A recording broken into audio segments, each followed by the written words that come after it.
connaît, et celui que je cite régulièrement chaque matin, qui nous envoie des cartes postales de Rennes, mais il est venu jusqu'à Paris aujourd'hui.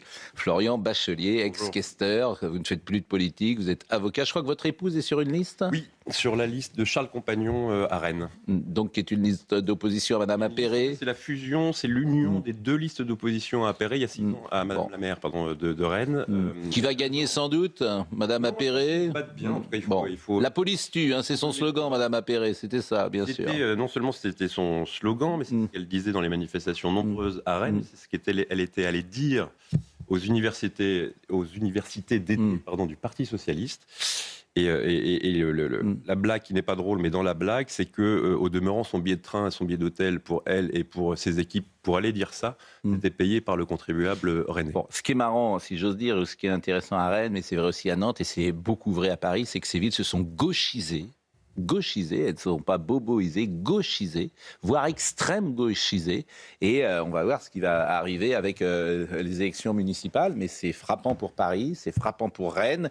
C'est incroyablement frappant pour Nantes. Alors, c'est vrai qu'on a mis des logements sociaux, on a fait du clientélisme, on a fait effectivement beaucoup de choses pour ça. Et aujourd'hui, ces villes sont très difficilement, entre guillemets, reprenables. Il y a 8 listes d'extrême gauche, si je comprends celle de Madame Appéré à Rennes, parce qu'elle a internalisé l'extrême gauche à l'intérieur même de sa liste. Mais comme Emmanuel Grégoire à Paris. Il y a des proches d'Ouria Boutelja, il y a des choses formidables. Quand vous regardez, il y a 8 listes. Comme Emmanuel Grégoire à Paris. C'est-à-dire que la liste d'Emmanuel Grégoire à Paris, elle est, par exemple, il y a Danielle Simonet, c'est une femme d'extrême gauche. Elle est sur la liste. Mais là où on se trompe sur l'analyse. Ce que je dis est factuel, c'est pas. Et là, on se trompe sur l'analyse, et ça fait le lien avec Madame Simonet, le logement social. C'est pas tant. L'électorat de LFI, de l'extrême gauche, il n'est pas populaire.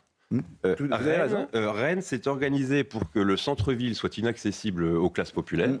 Donc, c'est les très riches, entre guillemets. Et après, dans les quartiers, vous retrouvez la cible que vise Jean-Luc Mélenchon. Mais le vote LFI, c'est 37% Jean-Luc Mélenchon au premier tour de la présidentielle en 2022. C'est du fils de bourgeois. Bien sûr. C'est des enfants d'avocats. Oui. Alors, il n'y a pas que ça, il y a aussi toutes les professions intellectuelles déclassées. C'est-à-dire, pourquoi pas des avocats, des journalistes, des magistrats, des artistes beaucoup, des profs, des universitaires. Toutes ces professions qui nourrissent une forme de rancœur, de ressentiment sur la société, qui, disons-le, parce que le nerf de la guerre, c'est souvent l'argent, gagnent extrêmement mal leur vie, sont effectivement, ont envie de changer de société, de créer une nouvelle nomenclatura dans lesquelles ils auront des meilleures places. Ils ne sont pas très bons. Tous ces braves gens, ils ont du mal avec la société capitaliste et sa compétition. Ils ont fait 5 ans d'études et ils pensent que ce sont des vedettes, mais hélas, la société ne pense pas comme eux. Donc ils sont bien souvent sur le bas-côté de la société parce qu'ils ne trouvent pas leur place. Et avec un discours, 90% sans faire de statistiques, mais où la plupart de en tout cas des militants sont blancs, et avec un discours racialiste. Oui, parce que tout ça va ensemble. Bon, Trump. Attention, parce que là, quand l'économie arrive, visiblement, les principes varient. Et oui, parce que l'économie, quand elle commence à... Quand faut taper au portefeuille, peut-être que les Français seront moins enclins à entendre de sauver l'Iran. Donc je voulais vous proposer d'écouter ce qu'a dit Donald Trump. Il nous faut finir le travail, c'est la première intervention du président Trump. Il nous faut finir le travail. Durant ces 11 derniers jours, nos forces militaires ont pratiquement détruit l'Iran. Leur force aérienne est complètement détruite. Il a fallu 3 heures pour le faire. Ils n'ont plus de radar. Ils n'ont plus d'équipement de protection antiaérienne. Leurs drones ont diminué de plus de 90%.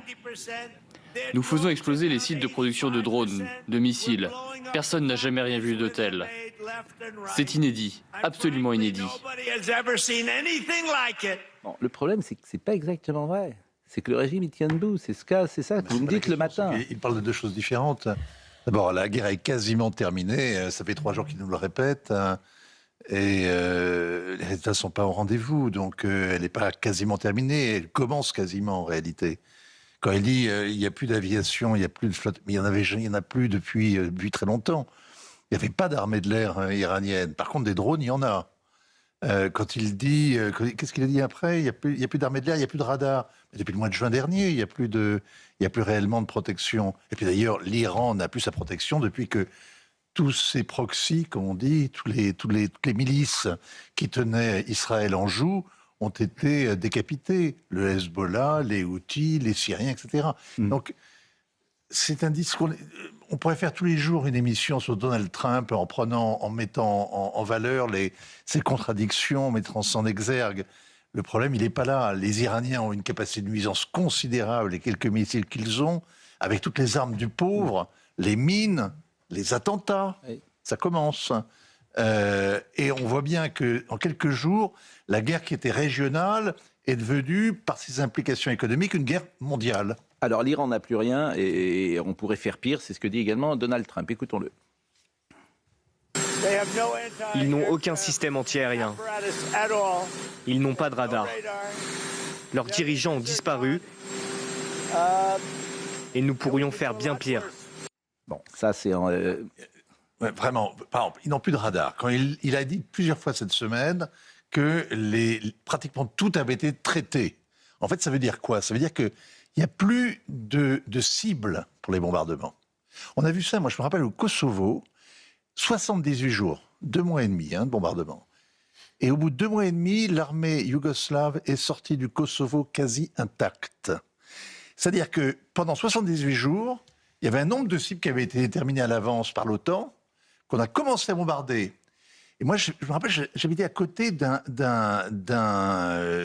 antenne de réémission de l'équivalent de TDF, vous voyez. Ils l'ont bombardé 7 fois. C'est-à-dire que l'OTAN revenait pour retraiter la même cible, parce qu'ils n'avaient pas de cible, il n'y en avait pas assez. Et c'est exactement ce qui arrive aux Américains. Il reste des cibles, bien sûr. Il reste des gens à tuer. Évidemment, des gardiens de la... Moi, je compte beaucoup plus sur Israël pour faire ce boulot-là que pour les Américains, au demeurant. La bataille navale, écoutez Donald Trump. Les Iraniens voulaient mouiller des mines, mais leurs bateaux mouilleurs de mines ont explosé. Nous devons mettre à jour les chiffres toutes les heures parce qu'on en détruit tellement. 54 bateaux en 2 jours. Des vrais bateaux. On m'a dit, voilà, ce sont des bateaux mouilleurs de mines. Pourquoi les avoir fait exploser? Pourquoi ne les avoir pas capturés?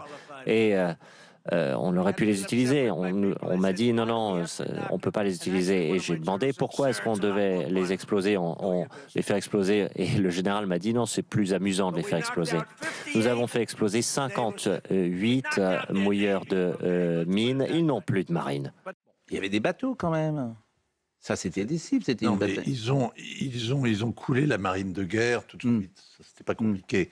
Là, c'est les petites vedettes rapides, c'est les hors-bords, c'est les petits chalutiers. Mais il va falloir passer... tout ce qui flotte doit être passé par le fond. C'est amusant, dit-il. Ça aussi... Alors, je sais bien que la guerre de propagande... La guerre, c'est d'abord de la guerre psychologique. Hein. Oui. Donc, la propagande, ça fait partie et les mots provoquants font partie du jeu. Mais bon, quand même, c'est amusant de les faire exploser. Vous avez cette espèce de guerre vue du ciel est assez pénible. Ce que vous venez de dire est assez intéressant, je crois, parce qu'il faut rappeler le contexte. Il est dans le Kentucky, c'est un meeting dans le cadre des élections de mi-mandat, et il s'adresse à aux Américains modestes. Et donc, il essaye d'une part de leur vendre du rêve. Vous voyez comment il décrit la guerre avec... on est dans un film hollywoodien. Et sur les pancartes qu'il a écrit à côté de son pupitre, il y a écrit « pour de meilleurs salaires ». Et en fait, il y a aussi cette question-là, c'est-à-dire que la guerre, elle coûte très cher aujourd'hui aux États-Unis, et donc il essaie de ménager un peu les deux aspects de cette guerre. Allez, encore 2 passages de Donald Trump, et on parlera aussi du détroit d'Ormuz. Écoutez ce qu'il dit sur détruire. L'une des choses, c'est que nous pouvons frapper des quartiers de Téhéran et d'autres endroits. Mais si vous le faites, il leur sera presque impossible de reconstruire leur pays. Et nous ne voulons pas cela. Mais nous pouvons frapper le réseau électrique. Nous pourrions détruire leur capacité électrique en 1 heure et il leur faudrait 25 ans pour la reconstruire. Donc idéalement, nous n'allons pas faire cela. Bon, ça c'est peut-être intéressant à décoder. Ce qu'il ne fera pas. L'idée qu'il ne faut pas détruire parce qu'il faudra reprendre... Oui, bah évidemment, c'est-à-dire que vous avez ce paradoxe... C'est que dans le détroit d'Ormuz, qui est là depuis 3 jours maintenant le centre réellement, l'enjeu de la bataille d'Ormuz a commencé. vous n'allez pas faire un tapis de bombes sur les installations pétrolières. Parce que alors là, vous êtes sûr de provoquer la récession mondiale que tout le monde redoute. Vous êtes sûr de l'accélérer, la course à l'abîme. Donc, on évite. Et on se demande à quel point les Iraniens n'auraient pas la capacité à jouer les kamikazes et à se faire harakiri s'ils doivent entraîner, ainsi l'Amérique et l'Occident. Exactement, j'ai lu ça. Ouais, dans le gouffre.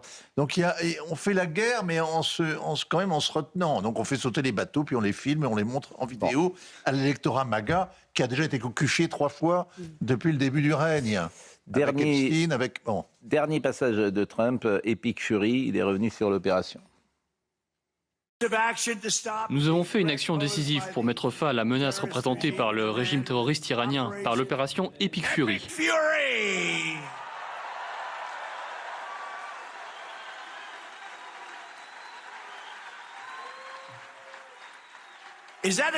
Quel nom! Le nom ne brille que si nous gagnons, et nous gagnons. Il ne faut pas le dire trop tôt en général, mais nous avions déjà gagné 1 heure après. On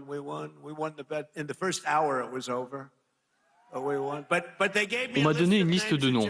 On m'a dit choisissez un nom. Le nom de quoi? Le nom de l'attaque sur l'Iran.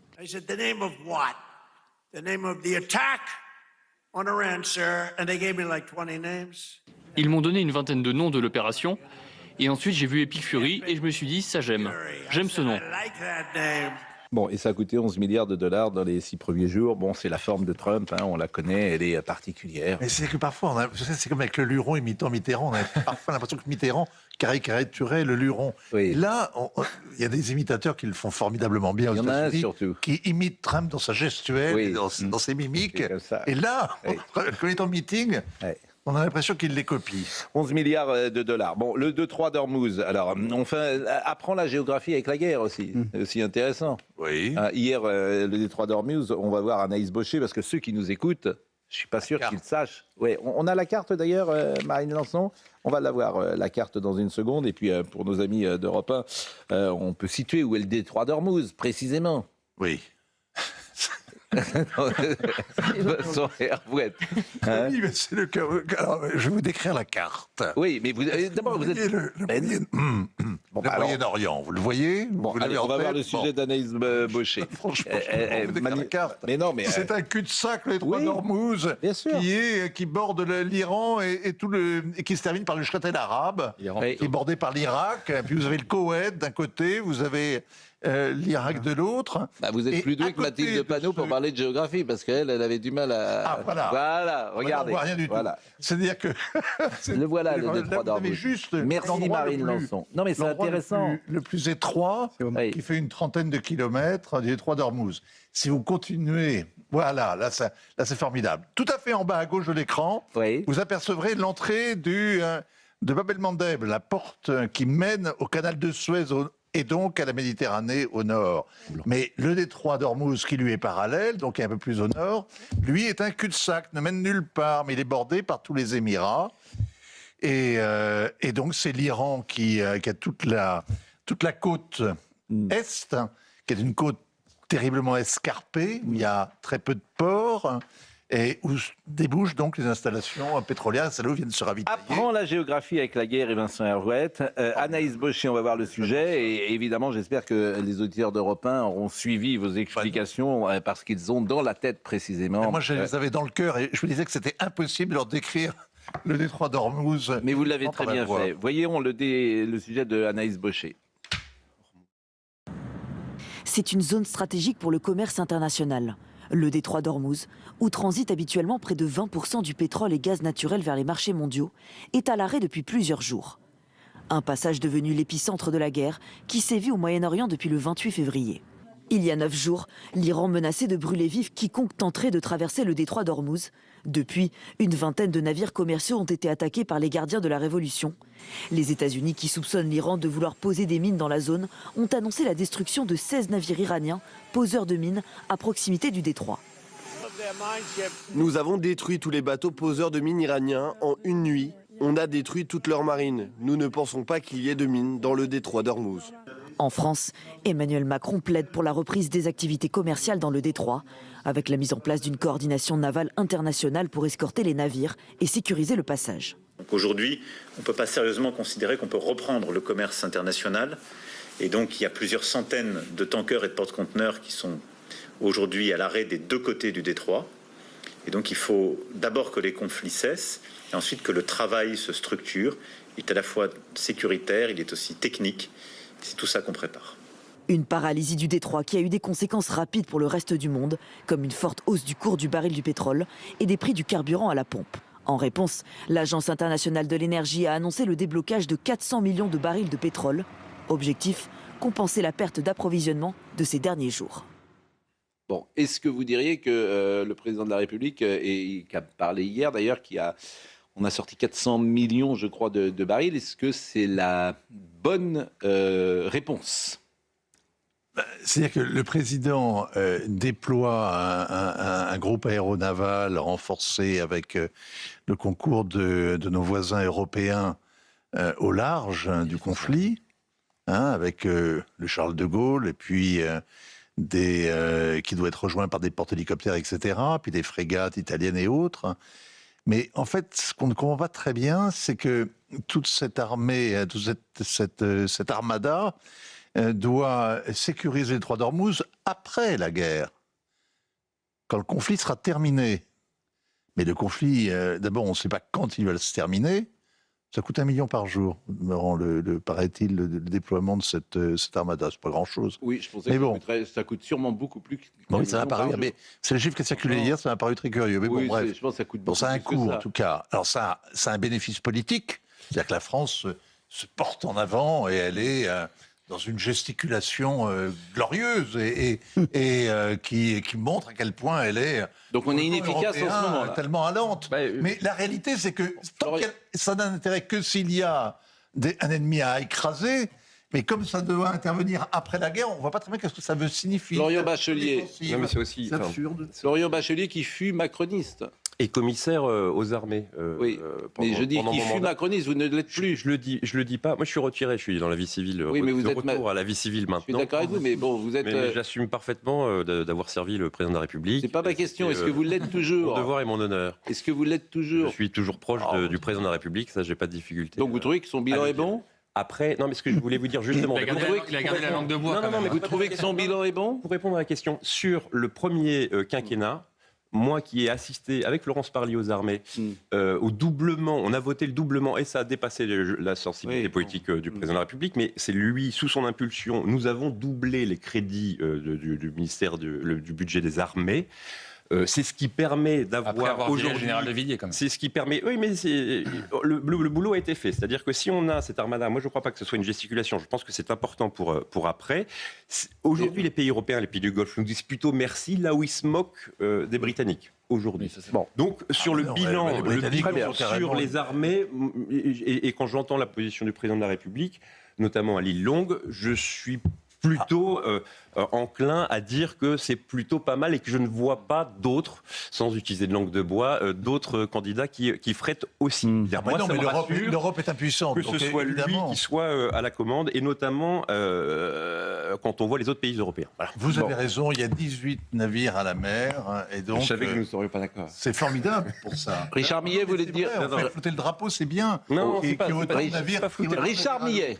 Non, la France, pour le coup, moi qui vous écoute régulièrement, là, la France dit quelque chose. Et on l'écoute. Les autres pays européens... Ah bon ? Qui nous écoute ? Les autres pays européens, les pays du Golfe. Les Allemands nous écoutent ? Aujourd'hui... Non, mais qui nous écoute ? Arrêtez des trucs. Qui ? Moi, j'ai l'impression que personne ne nous écoute. Alors qui ? Les pays européens et les pays du Golfe. Mais pourquoi vous dites ça ? Quelles sont les preuves qu'on nous écoute ? L'Allemagne nous écoute ? L'Italie nous écoute ? L'Espagne nous écoute ? Vous l'avez dit vous-même avant, tout au début de votre intervention, vous avez dit... Vous parliez de gesticulation, mais qui est aujourd'hui sur place à déployer des moyens qu'on a votés, et ça fait partie du bilan positif. Bon, c'est quand même la France. Richard Millet, et ça n'avait pas dit qui nous écoutait. On déploie des moyens, certes, très bien, mais il y a peut-être un endroit où on peut déployer ces moyens de façon utile, c'est au Liban ou au large du Liban. Même si... Je peux vous rejoindre là-dessus. Mais quand c'est bien, il faut le dire. Richard Millet. Même si l'analyse de Macron sur l'intervention terrestre d'Israël est fausse, à mon avis. C'est une mauvaise analyse. Je pense qu'Israël doit monter jusqu'au Liban et nettoyer le Hezbollah. Sans oublier une chose, si je puis me permettre, si vous me donnez un peu de temps, Pascal. Je vous en prie. C'est qu'on parle tout le temps du Hezbollah, on ne parle pas de l'autre composante chiite anti-israélienne qui est la milice Amal. Or, la milice Amal est gouvernée par le président de la Chambre, Nabi Berri, au Liban, ce qui n'est pas rien. Et c'est une composante dure, elle aussi, malgré son côté un peu plus cool, apparemment. Donc, voilà quelque chose qui est important. Il me semble que la France pourrait envoyer ses navires au large du Liban. Ça serait beaucoup plus... Mais c'est dans son rôle traditionnel et c'est moins valorisant. Non mais ça paraît être le petit aspect de la question aux yeux de tous ceux qui regardent ce conflit comme si c'était un grand jeu mondial. Moi, ce que je vois, c'est que l'Europe, elle est au balcon, elle est absente. Donc la France est à Londres, tant mieux. Effectivement, au royaume des aveugles, les borgneux sont rois. Mais que surtout l'Europe est dans une cacophonie invraisemblable. L'Europe est totalement divisée sur la question de la guerre.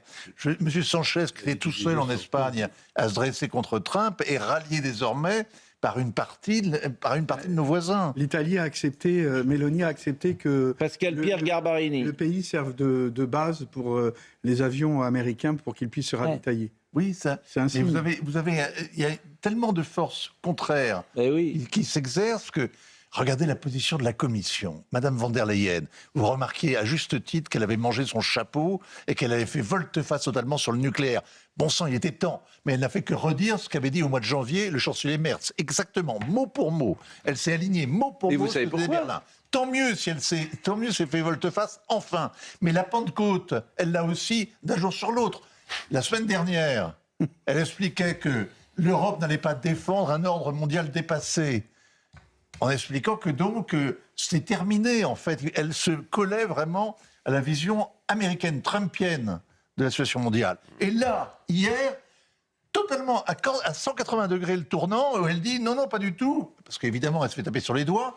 Non, l'Europe a des responsabilités, le droit international, etc. On va l'écouter d'ailleurs. Mais vous savez pourquoi elle a changé d'avis sur le nucléaire ? Pourquoi elle a changé d'avis sur le nucléaire ? Parce qu'elle s'est fait engueuler. Non. Elle n'a rien à dire sur le sujet. Non, sur le nucléaire. Pourquoi elle a changé d'avis ? Parce que... Et c'est là... a changé. Mais voilà. Et c'est là que j'en veux, moi, aux dirigeants français. C'est-à-dire qu'on a payé l'énergie la plus chère du monde. On le savait, tout ça. Les Français se sont couchés devant les Allemands. Monsieur... Les Français se sont couchés devant les Allemands, mais les Français se sont couchés... ça fait 20 ans que le nucléaire est battu en brèche par la Commission. Mais est-ce que je veux... les Verts en France vous ont imposé aussi ce point de vue. Non, mais ça va plus loin que ça. Et vous avez parfaitement raison. Hier, on était avec Pierre Lelouch. Et je demande à Marine Lançon, parce qu'on avait prévu de parler un peu plus tard du nucléaire. Pierre Lelouch, il est avec François Fillon. On est en 2011. Il y a un dîner où Madame Merkel explique qu'on va fermer des centrales nucléaires en Allemagne. Et elle lui dit qu'il faut que également les centrales soient fermées en France. Et c'est ce qu'on a fait avec Fessenheim. Et on s'est couché, on a fait n'importe quoi. Et vous avez François Hollande qui est responsable, et vous avez Emmanuel Macron qui a fait la même chose. Écoutez ce que dit Pierre Lelouch. Les gens qui nous ont dirigés, et ils ne sont jamais responsables de rien. Mayalène ? Mais dans les gouvernements dont vous parlez, il y avait des gens qui nous dirigeaient encore aujourd'hui. Mais bien sûr. Le Cornu, Elisabeth Borne qui est à l'Assemblée, Édouard Philippe aussi. Mais bien sûr, mais ils se sont tous couchés. Ils ont été nuls. Mais attendez, et alors, il n'y a rien à dire. Il ne faut rien leur dire. Mais c'est quand même scandaleux. Pascal Pierre Garbarini, on va écouter ce que dit Pierre Lelouch. Rapidement, moi je fais partie d'une association corse qui s'appelle Ichem et Astuti, ce qui veut dire les fous intelligents. Bon. Les fous intelligents. Oui, Ichem et Astuti. Ah ben on va pouvoir... Et un des membres... On va être associés. une des membres, oui. Puisque c'est également les Amis de la Corse, c'est Anne Lauvergeon.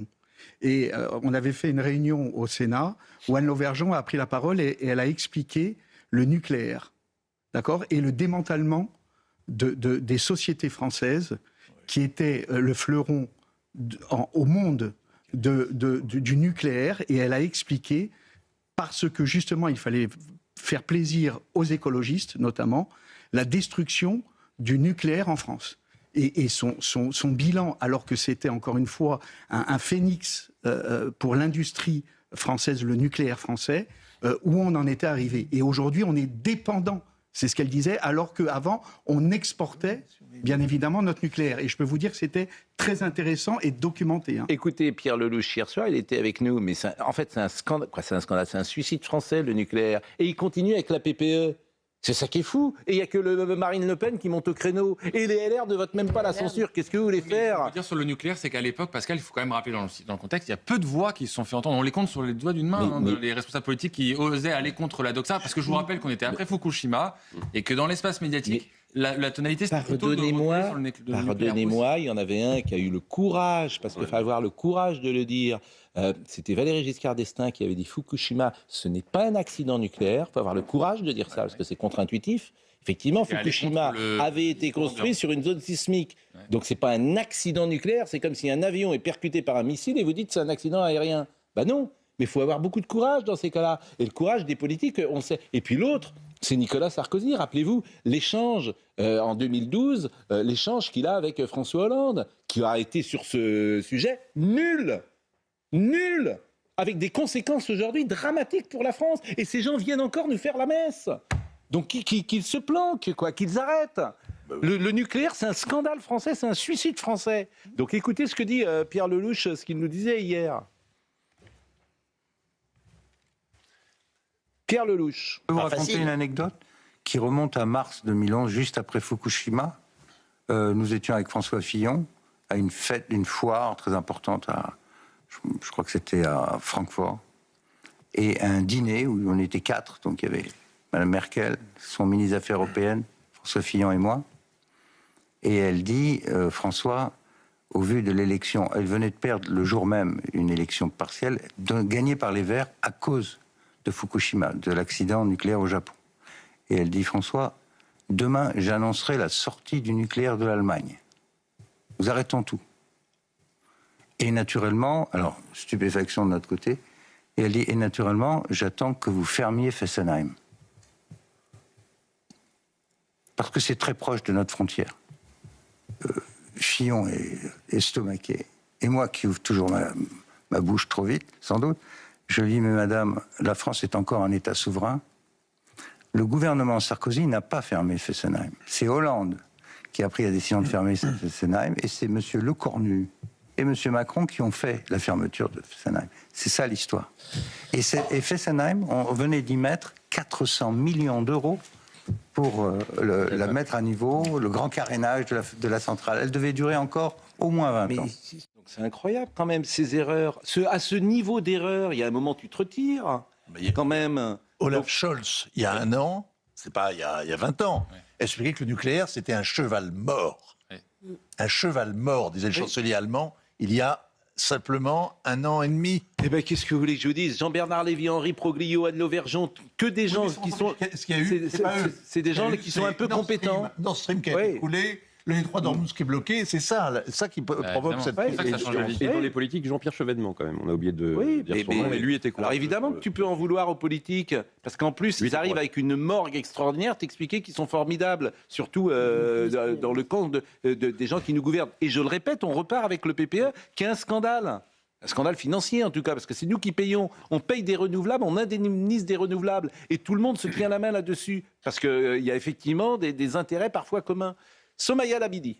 Labidi, vous parliez de Madame von der Leyen, et alors qui a fait volte-face. Oui. Alors quand les intérêts... Comment ? C'est la valse allemande. Oui, mais quand les intérêts allemands sont en jeu, croyez-moi, Madame von der Leyen, elle ne défend qu'une chose, des intérêts allemands. Qu'une seule chose. Et nous, c'est Emmanuel Macron qui a été la remettre en place.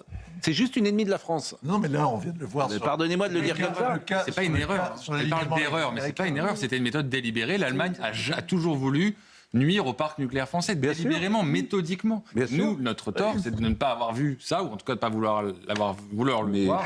Et donc, on a concédé, en effet, de réduire notre part de nucléaire. On est quand même devenus les plus gros importateurs d'Europe. Vous savez ce qu'on dit, la formule, c'est qu'à l'Europe, vous envoyez un Français à une tête d'une commission, au moment où vous êtes sûr qu'il ne va pas défendre les intérêts de la France. Puisque nous avons entamé, ce n'était pas forcément prévu de le faire à ce moment-là, mais puisqu'on en a déjà parlé, hier, mais puisque vous avez ouvert le chapitre nucléaire vous-même, qui est vraiment un chapitre, mais fondamental, fondamental de la France. Et Emmanuel Macron, il est comptable de ses erreurs. Et que vous pouvez décliner d'ailleurs sur les autres sujets, sur l'industrie, sur la souveraineté, sur les frontières, tout simplement, sur toute une série de sujets où le cœur de la réflexion, c'est la reprise de commande, c'est la souveraineté.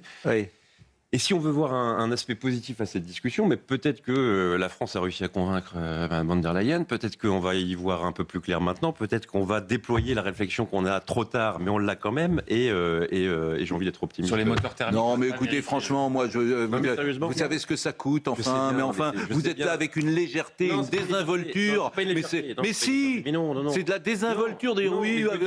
Enfin, on a fait n'importe quoi, on a démantelé toute une. Bon, bah c'est tout.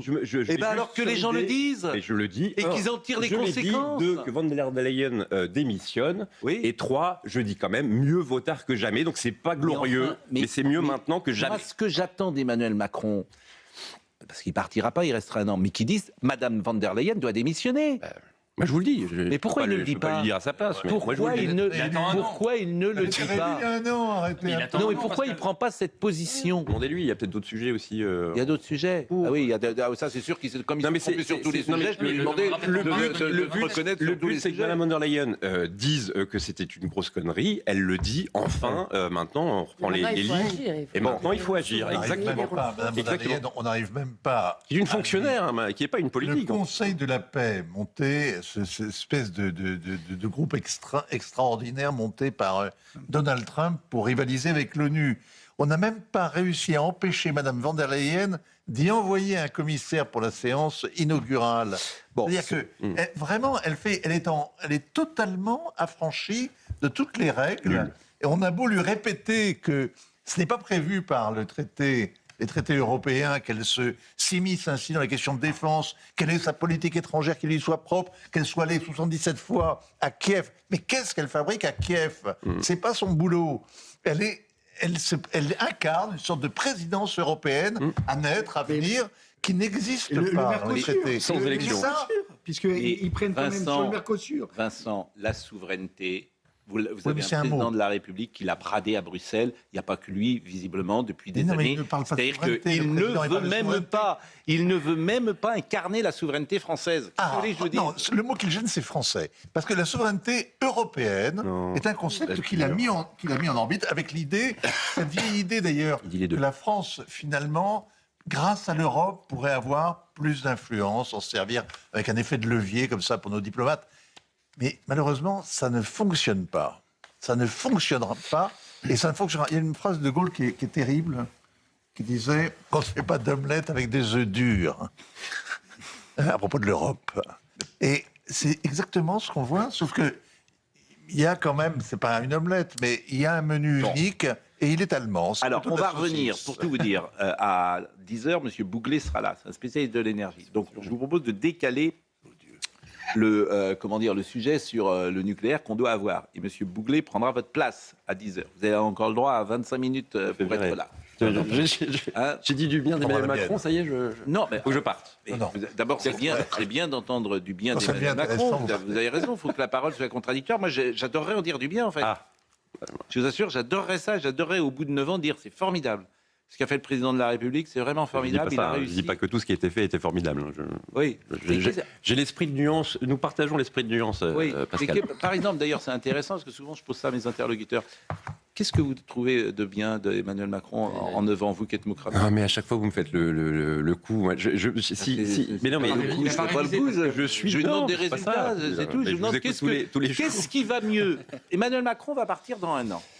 Qu'est-ce qui ira mieux en France en 2027 par rapport à la situation de 2017? Voici une question quand même très simple. Je suis avocat, je ne suis pas avocat d'Emmanuel Macron. Oui, donc en fait rien ne va mieux, vous ne pouvez pas le dire, donc tout va plus mal. Non, mais m'invitez pas pour défendre un truc. J'en suis sorti. Vous étiez macroniste. Je ne suis pas à Renaissance je suis plus à Renaissance depuis 2022. Vous êtes surtout un peu vous défilez. Pas du tout, j'ai pas de mandat, mais je vous ai donné un exemple tout à l'heure, et même M. Bonnet a dit que j'avais raison, c'est pour dire, quand j'ai dit qu'on avait doublé les crédits de l'armée, ça c'est bien. Alors ça, c'est très bien, bravo. Et ben voilà, vous trouvez quelque chose. Vous trouvez quelque chose de positif, il a doublé. On pourrait passer de rien à 3 fois rien. Est-ce qu'on peut écouter, je le dis pour Marine, Madame von der Leyen, non pas sur le nucléaire, mais ce qu'elle a dit précisément sur la guerre. Parce que là, vous disiez qu'elle avait fait volte-face parce qu'elle s'était fait engueuler. Donc écoutez, Madame von der Leyen, sa prise de parole sur la guerre. Depuis le début de ce conflit, les prix du gaz ont augmenté de 50% et ceux du pétrole de 27%. Ces 10 jours de guerre ont déjà coûté aux contribuables européens 3 milliards d'euros supplémentaires en importation d'énergie fossile. Voilà le prix de notre dépendance. Là, il n'y a pas grand-chose à dire, sinon que de l'argent. Alors, les professionnels, les automobilistes, parce que ça, ils nous écoutent bien sûr, le prix de l'essence monte et je vous propose de voir le sujet de Jean-Luc Thomas. Encore aujourd'hui, faire le plein coûte cher. Les prix frisent les 2 € ou les dépassent. Pour éviter une envolée des prix, la France va puiser dans ses réserves stratégiques un répit pour certains automobilistes. C'est une bonne idée des pays qui l'ont fait.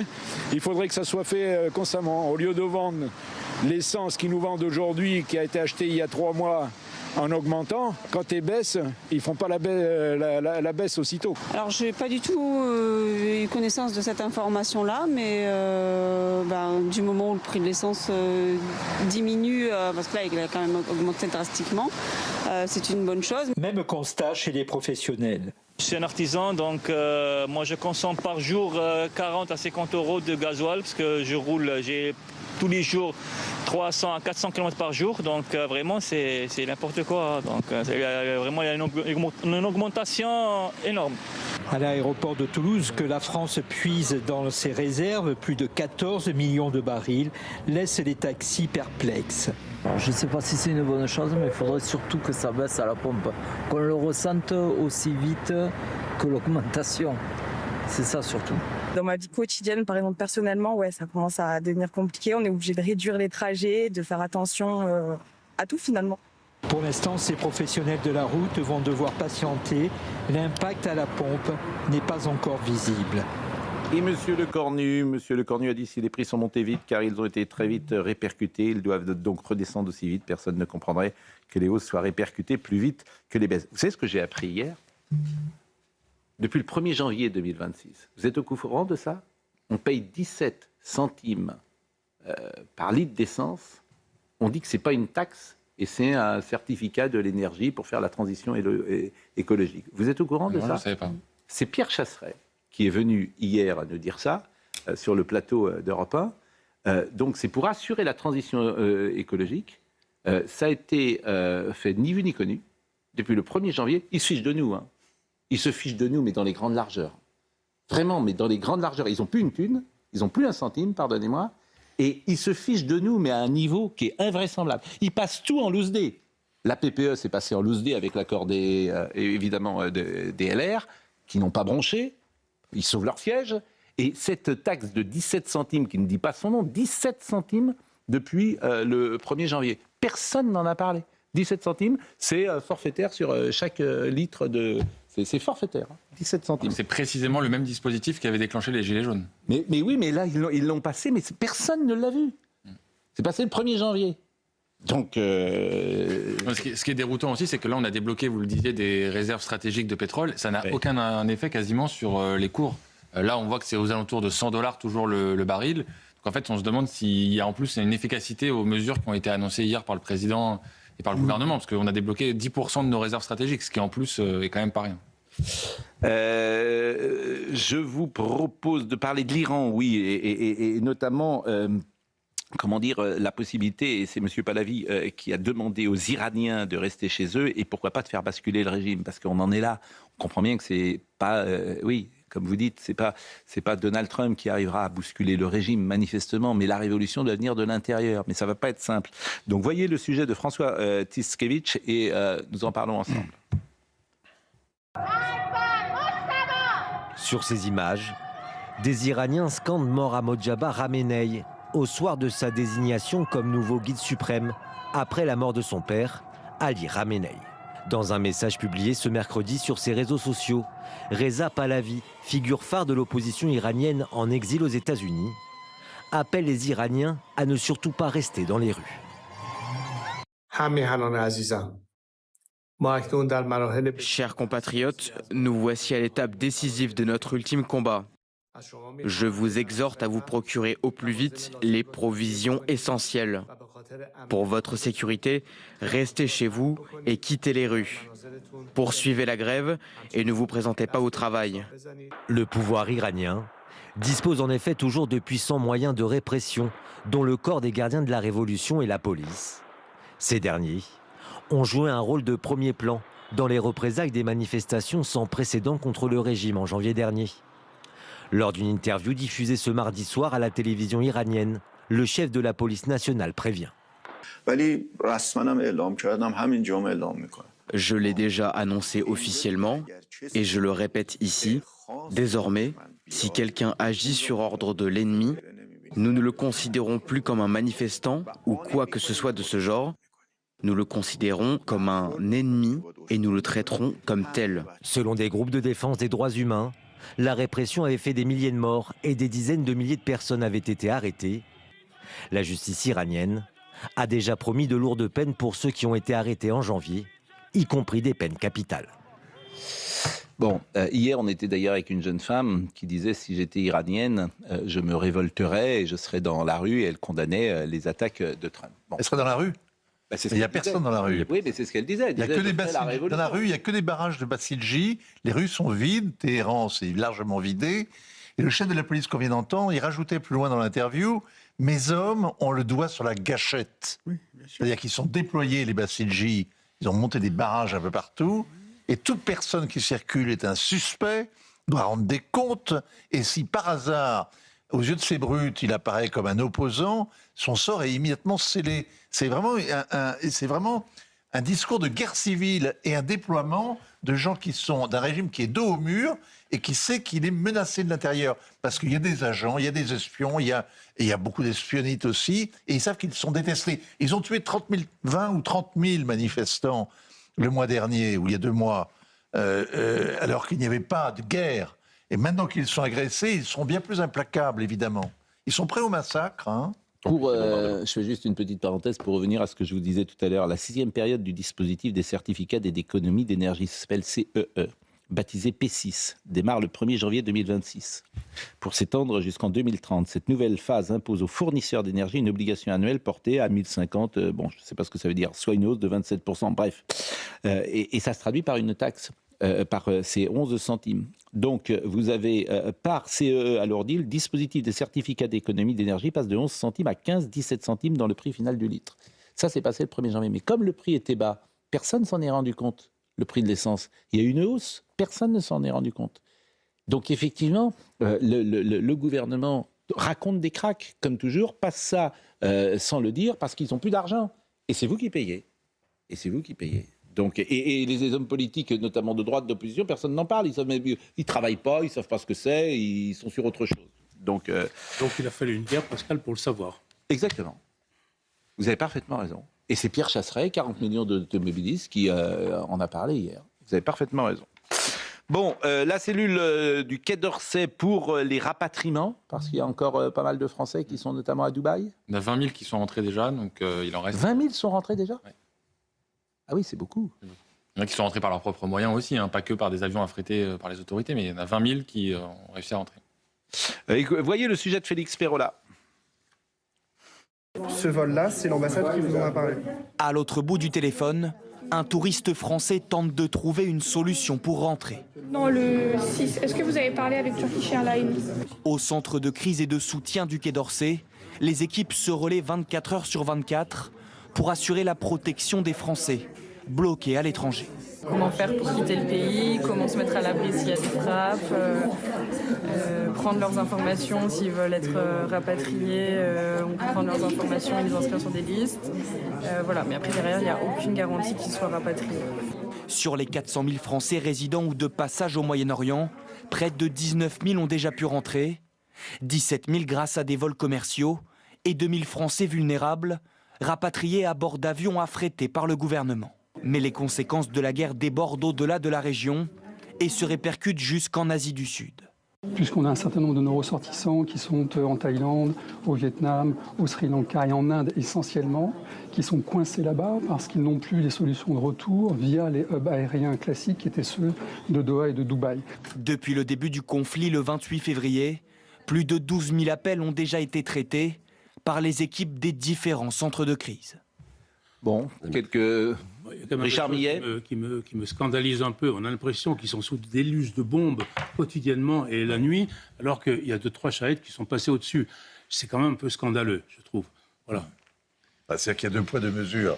Ce que vivent aujourd'hui les Libanais avec 850 000 réfugiés déplacés à l'intérieur, et réellement, rien que la nuit dernière, 24 morts, c'est difficile. C'est difficile à... D'un côté, il y a une forme d'indifférence que le Liban, finalement, sur le terrain de manœuvre de toutes les armées du coin, il est voué au malheur, quoi, et au martyr. Et puis de l'autre côté, il y a effectivement la vitrine qui est Dubaï, où le moindre caillou lancé dans la vitrine fait trembler. Après on peut relativiser en effet les sorts des uns et des autres. Il se trouve qu'en l'occurrence, il y avait notamment 2000 personnes qui étaient juste en transit, qui n'avaient pas vocation à rester, et qui pour certains avaient des situations médicales, qui nécessitaient de rentrer en France. C'est aussi le rôle de la France de les ramener. Le discours victimiste qui m'agace. Non mais de certains en effet. C'est le dolorisme. Non mais de certains, pas de tous. Certains on les a pas entendus, il faut tous rentrer. On va ouvrir le chapitre municipal avec Marie-Hélène Trémollet notamment. Il y a beaucoup de questions et elles sont passionnantes ces élections municipales. D'ailleurs, d'abord c'est la première fois depuis 2024 que les Français vont voter. Donc on va voir s'il y a des conséquences pour les positions de Jean-Luc Mélenchon. Est-ce qu'il y aura des conséquences auprès de son électorat? Est-ce qu'il y aura du monde? Est-ce que les gens vont se déplacer? Ça, c'est vraiment une question importante. Il n'y avait pas eu beaucoup de monde en 2020. Oui, alors c'était le Covid. Est-ce qu'il va y avoir des unions des droites quelque part? À Nice, visiblement, c'est le cas. À Marseille, pourquoi pas? Donc il y a beaucoup d'interrogations.